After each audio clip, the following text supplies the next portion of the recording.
ৰাজনৈতিকভাৱে তেওঁ একেবাৰে পৰিপক্ক নহয়। তেওঁ এতিয়াও কিণ্ডাৰগাৰ্টেনত পঢ়ি আছিলোঁ। কিন্তু ৰাজনৈতিকভাৱে তেওঁ একেবাৰে পৰিপক্ক নহয়। তেওঁ এতিয়াও কিণ্ডাৰগাৰ্টেনত পঢ়ি আছে।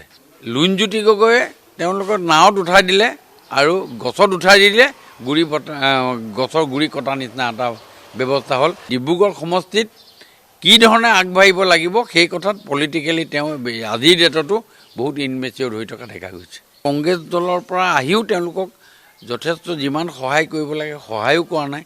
এই হাতে পাছে বাৰ হৈ আজি মানুহজনৰ একেবাৰে নিথৰুৱা অৱস্থা এটা দেখা গৈছে। আজিৰ ডেটলৈকে মোৰ 80,000ত মোৰ লিড আছে আৰু ইলেকশ্যনলৈকে মই ট্ৰাই কৰি আছোঁ। It should be across 1 lakh. ৰাজনৈতিকভাৱে তেওঁ একেবাৰে পৰিপক্ক নহয়। তেওঁ এতিয়াও কিণ্ডাৰগাৰ্টেনত পঢ়ি আছিলোঁ। কিন্তু ৰাজনৈতিকভাৱে তেওঁ একেবাৰে পৰিপক্ক নহয়। তেওঁ এতিয়াও কিণ্ডাৰগাৰ্টেনত পঢ়ি আছে।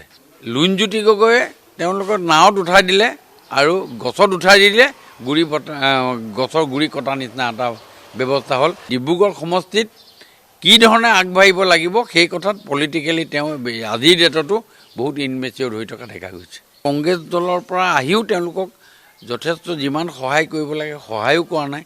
এই হাতে পাছে বাৰ হৈ আজি মানুহজনৰ একেবাৰে নিথৰুৱা অৱস্থা এটা দেখা গৈছে। আজিৰ ডেটলৈকে মোৰ 80,000ত মোৰ লিড আছে আৰু ইলেকশ্যনলৈকে মই ট্ৰাই কৰি আছোঁ। It should be across 1 lakh.